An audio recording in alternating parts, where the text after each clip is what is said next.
Hello students, my name is Manimugdha Medhi. I am the assistant professor in social work program, humanities and social sciences, Assam Downtown University. Today's topic of discussion is the historical developments of social casework. So without further ado, we will look into the historical development of social casework. So to introduce social casework basically deals with a case.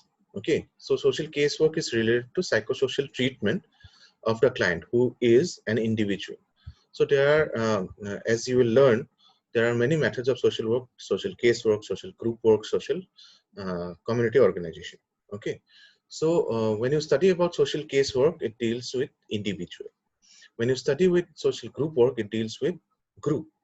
And when we study about community organization, we deal with the whole community. So here, when you study social casework, it's basically the psychosocial treatment of the client or the individual who is in problem and seeks the help of caseworker or problem-solving agencies. Problem-solving agencies can be NGOs. Okay. So social casework establishes adjustments between individual capacities and resources.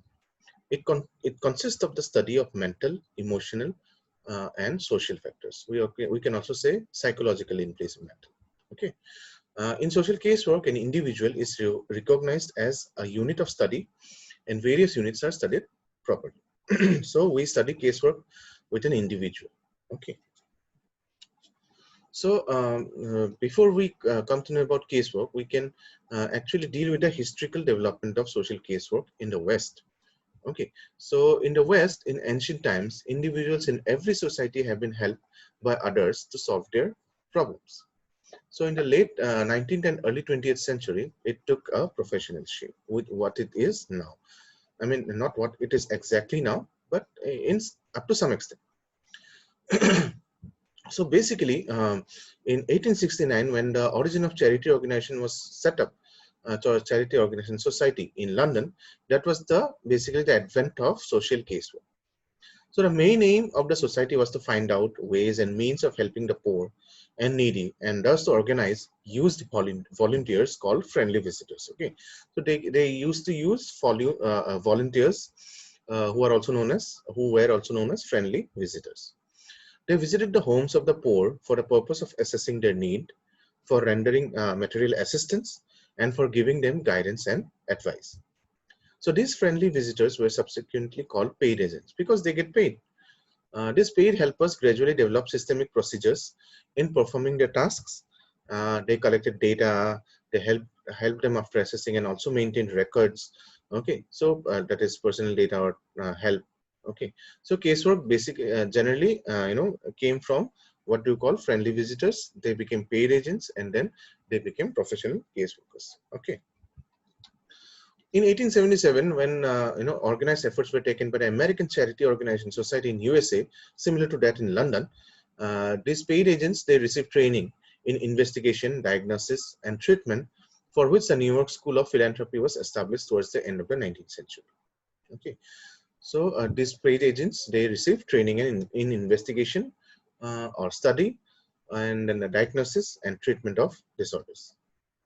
1895, that was the end of 19th century in England, a concept called almoners, okay, outside visitors which was also called, was introduced.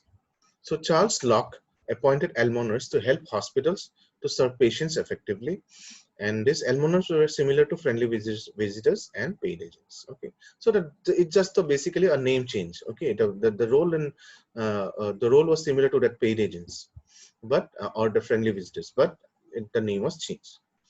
In 1898, the first school of social work was established in New York, which is now also called as the Columbia University. This was the first school of social work which was established in New York in 1898. In 1911, casework had emerged in USA as an accepted formal technique. Since the early social workers handled cases of the families in need, they were called caseworkers in USA. So when the early social workers, they used to handle individual cases, okay, not in groups. So that's why they were called caseworkers. From 1914 to 17, the first training program of casework started at this time, and based on more medical model, and then it was started by many schools of social work recognized by professionals. By then, a lot of schools have come up.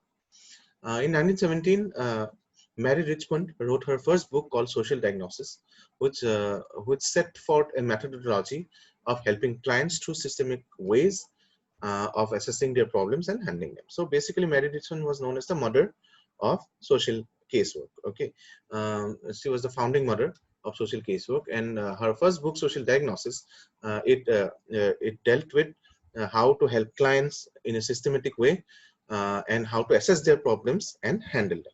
Okay, the book also introduced the principle of individualization and clients' right to self-determination, which we'll study in our consequent classes.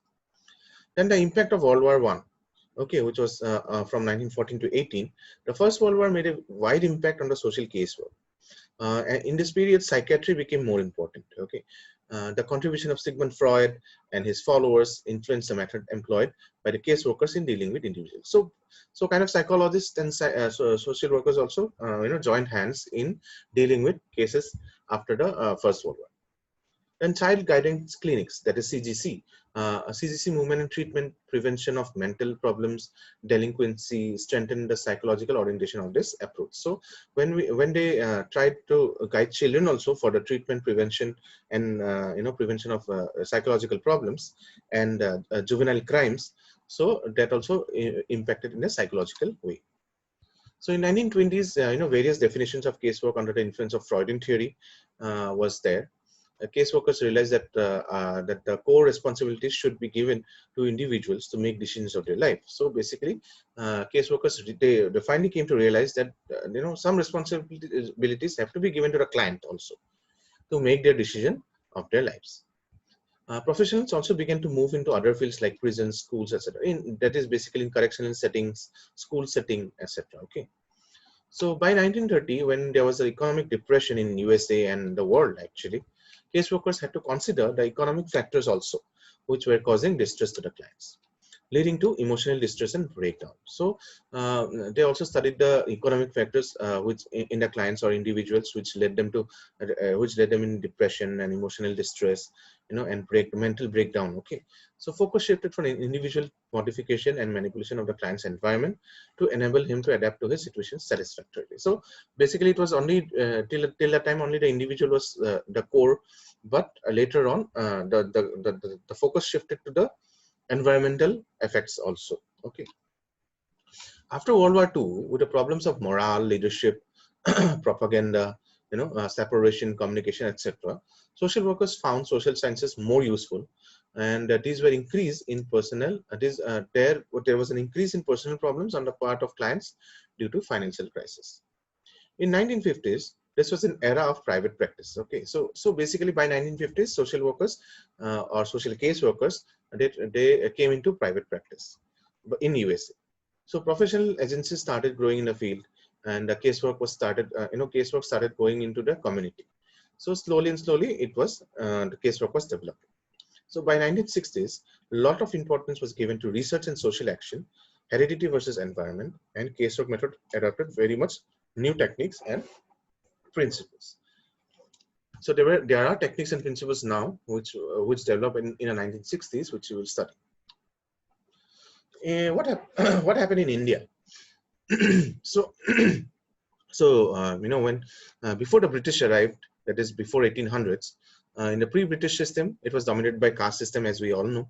Caste system, upper caste protected lower caste people in time of some difficulties, but that happened very rarely. It was the intercaste, which was like upper caste basically protected upper caste only, and lower caste basically protected the lower caste only. So that was happening. Okay, and at that time, some of the important aspects are as follows. There is joint family. Yes, we can see joint family. It is still there in the rural areas nowadays.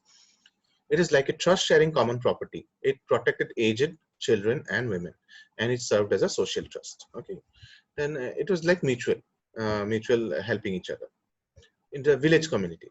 So Indian villages were independent in matters of food, clothing, and shelter. So the whole community used to take help from each other. Okay. So village temple, also in every village there were temples, and people donated money to the temple, and under this system, socially backward people were protected. So what happened when the British arrived? Before the advent of the British, India practically lived in villages. Thus, the economy of the village was self-sufficient. Okay, there was never a concept of country, okay, or a united country. There was always like this village, that village, that village, that village. Okay, so all the villages were self-sufficient among themselves. They were growing agriculture, they were eating their food, they were developing clothes. So everything was self-sufficient. Okay, but under the British rule, India was as helped as an agrarian country. So only industries were allowed to develop, which provided better opportunities for investment of the British capital. So they basically provided better opportunities when they came up with industries. Further, the British rules, managed the organization of production. This economic and organizational change brought down the economic condition of Indians, and all the problems are chiefly related to health, housing, child, women welfare, labor, recreation, crime, and social disorganization were there. So due to these all problems, the need for organized social work was realized. Okay, so British rule was main inspiration for the social reform movement, like the Brahmo Samaj, the Arya Samaj, which you might have studied. Christian missionaries also spread education, brought the theory of equality, which in turn helped the social reforms to attack the evil customs and inequality, like Caste System and Caste System. So there was basically no property rights for Indian women at that time. And early marriage, inequality, caste system, widow remarriage, custom of sati were the burning problems of Indian society at those times. So many social reforms came up to eradicate those social evils, right? Like meanwhile, Raja Ram Mohan Roy, Dayanand Saraswati, they started their own, Brahma Samaj and Arya Samaj respectively. Okay, so Swami Vivekananda, they established Ramakrishna Mission, and Annie Besant started the Home Rule movement against the British. So these were all the reform movements, which helped to bring down the evils of the society. They were rendering social welfare services to the needy people, and Gandhiji did a lot of work in the field of social reform. And besides, due to impact of the Western education and Christian missionaries, a new term of social work began in India. So it was based on the idea of democracy and humanitarianism. So how did it develop? Professional training in India of social casework. So in India, professional social work is of recent origin. Okay, so during the 1900s, those who were engaged in the social welfare activities found a need of trained social workers. Thus, in 1905, the revolts of the Indian society was started by G.K. Gokhale, and the emergence of Mahatma Gandhi was also there. Sarvodaya movement was there. A lot of training happened in the in the social service league at Bombay. Short-term training courses were there for social service. Social workers worked as volunteers at that time, and it was simply a social service to the needy people. Okay, and in later, the first school of social work was started in 1936 by Clifford Manchard in Nagpara, okay, which is now in Mumbai. So he came to India in 1925 and felt the need of trained social workers. So he helped establish the Sir Dorabji Tata School of Social Science in Bombay in 1936, along with others. And basically, you might have heard about this, right? Tata Institute of Social Science. It has evolved. Okay, so Dorabji Tata School of Social Science is Tata Institute of Social Science right now. Okay, in 1936, which offered professional training in social work. So this was the first school of social work which started training for social work. Okay, the appointed workers were not professional workers at the time; they were mostly Gandhians, and they were from and later on different schools of social work also came into existence. That is in Delhi, Calcutta, Lucknow, Varanasi, Agra, Udaipur. So many were where professional training in social work service was implemented. Okay. So, in conclusion, social casework method has a very rich history with various iterations to work with individuals, families, and people suffering from mental illness or working in schools. So, basically, social casework, it was when it was not formally given the name as social casework, it was basically charity organizations or helping kind of organizations, assisting the needy people, going to the community, right? So, those kind of things. So social work as a profession and as an academic program has been enlarged and enriched by new perspective, ideas, and theories now. So social casework method is now been used in various countries because of its history and universality. So I hope you have understood the basic history of social casework, And in our consequent classes, we will also deal with various objectives of casework, various principles of casework, and basically what social work means, their definitions, and social work as a casework method. Okay, so all these things we'll deal with in our simultaneous classes. Please read your notes, and please ask me doubts as much as you can, and I'll be very happy to help. Okay, in our classes we will also discuss the doubts and questions. So thank you for now. Keep seeing the videos.